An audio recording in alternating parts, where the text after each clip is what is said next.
Mesopotâmia. Por que é tão importante estudar esse assunto que parece ser tão chato e tão sem sentido para você? Tem que estudar para o vestibular, para o Enem, para as provas da escola, para o professor de história ou de geografia. Às vezes tem que fazer trabalho sobre isso. A importância de você estudar isso é o seguinte: é você entender a transição da sociedade nômade para a sedentária no período da pré-história para a antiguidade e também entender a criação das primeiras cidades humanas, não haviam cidades antes da Mesopotâmia, e valorização da cultura árabe. É por isso que você tem que estudar. E nós vamos mostrar isso para vocês. O assunto Mesopotâmia é só um gatilho para você poder entender essas questões aqui. É só um gancho para você poder ver mais além. Então vamos lá. Quais são os assuntos que nós temos que começar a ver primeiro? Primeiro, identificar onde está a Mesopotâmia. Então está aqui a Mesopotâmia. Na verdade, isso é o mapa mundi, né?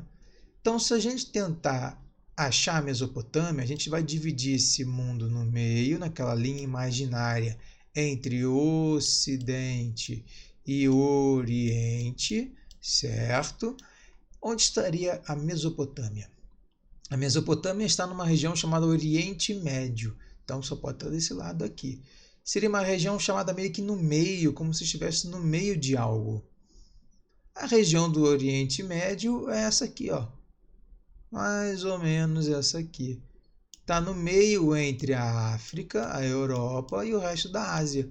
Então é o Oriente Médio. O Oriente Médio está dentro da Ásia, né, do continente asiático. Mas quando a gente fala Oriente Médio, é uma região específica dentro da Ásia. Ela está no meio, né? Está no Oriente, mas no meio entre outras. Tá bom? É uma maneira de você lembrar. Mais precisamente, aqui, ó. Certo? Bem no meio. Bom, qual é o principal conceito agora que a gente deu uma aproximação ainda maior nesse mapa? É a gente entender o que é o Crescente Fértil e a Mesopotâmia. O Crescente Fértil, como vocês podem ver, é essa região alaranjada toda aqui, ó, que sai aqui do Egito ao Rio Nilo aqui, certo? Passa pela Palestina, por Israel, pela Síria, enfim. Tem alguns nomes mais antigos aqui, mas a Turquia, a Anatólia está aqui, ó, é a Turquia, a região da Turquia, Península da Anatólia, enfim. O mais importante é estar no Oriente Médio. E essa região é o Crescente Fértil.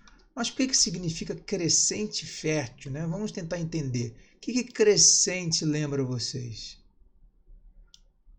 Algo que cresce. E fértil?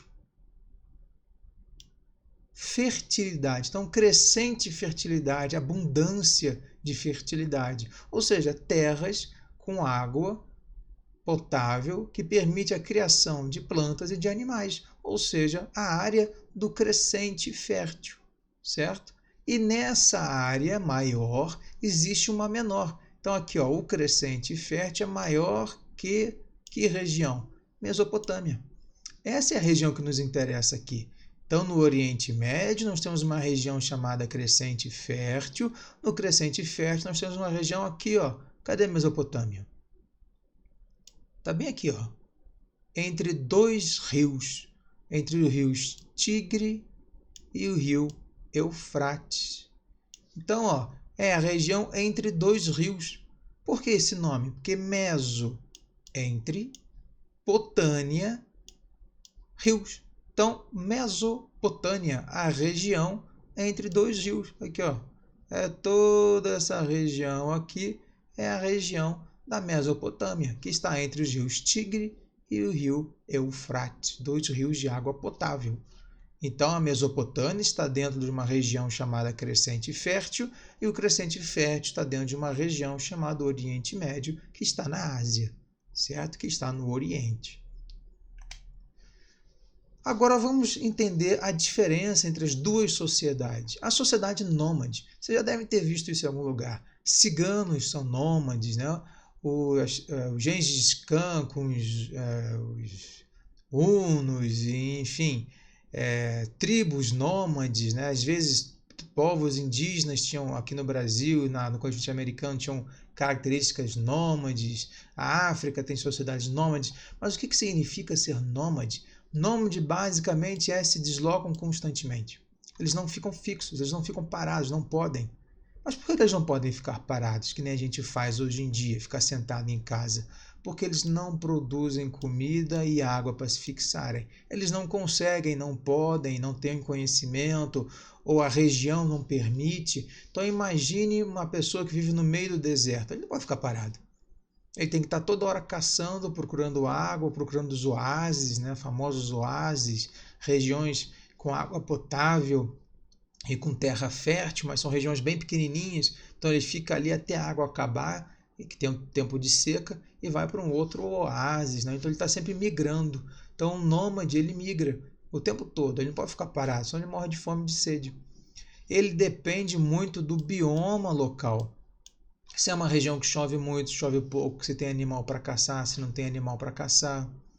Ele está sempre procurando comida e água, e por isso não pode se fixar.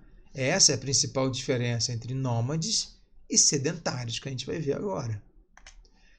Quem são os sedentários? São o contrário dos nômades. Só se lembrar do seu médico que disse para você que você era sedentário. Isso faz mal para a saúde? Faz mal mesmo. Mas nessa época aqui, não estamos falando exatamente de um problema de saúde. Estamos falando de uma grande inovação, que é o domínio da agricultura e criação de animais. Agora não preciso correr atrás da comida, a comida está logo ali. Né? Eu posso fazer um hambúrguer porque o porquinho está logo ali do lado. Eu crio um porquinho, eu faço um cercado com porquinho. Como é que eu alimento esse porco? Porque agora eu posso plantar, eu planto aveia, então eu dou aveia para o porco. Certo? Então eu consigo plantar e consigo criar porcos. Então eu não preciso mais correr atrás da comida. Eu posso fazer um pão, posso criar o porco, eu posso fazer um hambúrguer.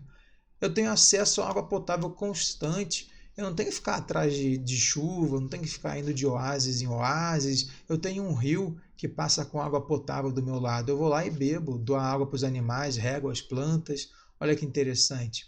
E, principalmente, o uso de ferramentas mais avançadas. Eu consigo arar o solo, eu consigo criar animais, eu sei como criar animal, eu sei como domesticar um animal. Há um avanço tecnológico também junto com isso tudo.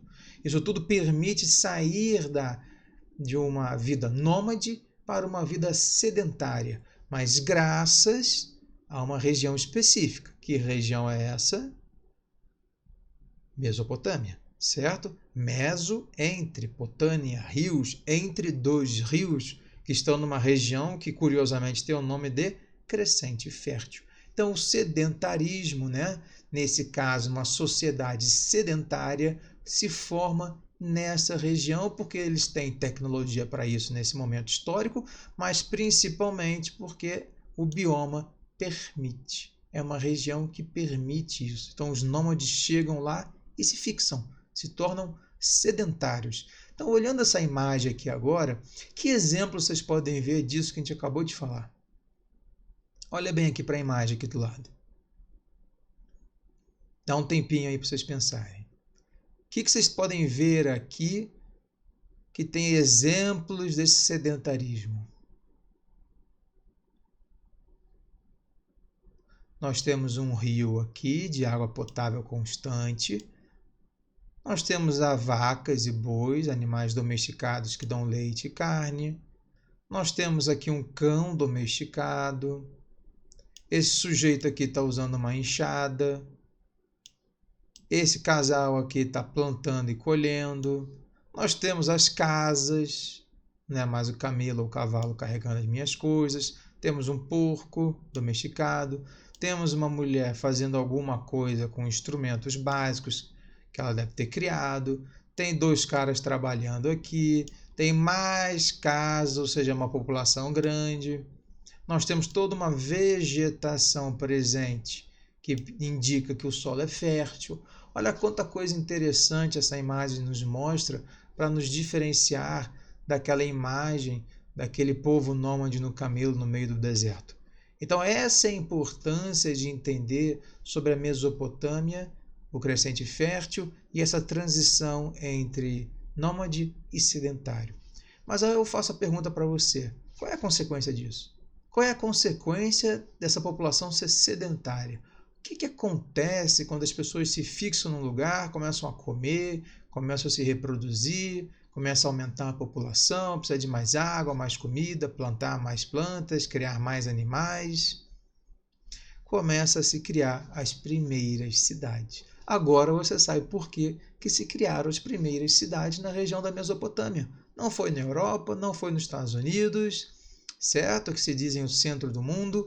Na verdade, foi na Mesopotâmia. Aqui, ó, de novo, ó, grandes terras férteis, rios de água doce, começa a se construir casas, começa a ter um mercado para trocar e vender, começa a se construir templos e grandes instituições de Estado, de fiscalização e controle. Olha só, tem até a ponte, constrói-se a ponte, por quê? Porque tem muita gente passando, tem que passar por cima do rio, tem que desenvolver barcos para poder trafegar por esses rios longos, ou seja, essas cidades começam a serem construídas na região da Mesopotâmia, entre o rio Tigre e o rio Eufrates, uma região maior chamada o Grande Fértil, que não tem esse nome à toa, e que está numa região chamada Oriente Médio, na Ásia, no continente asiático. Então, isso é importante. Isso é você valorizar a cultura do Oriente, a cultura do Oriente Médio, porque é lá onde se tem as primeiras cidades humanas que nós temos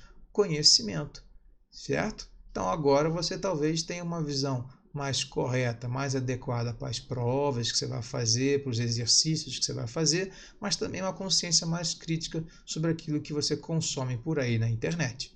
Então, espero que vocês tenham gostado. Não deixem de curtir, comentar e compartilhar e de seguir a gente, tá bom? Então, um grande abraço para vocês. Tudo de bom!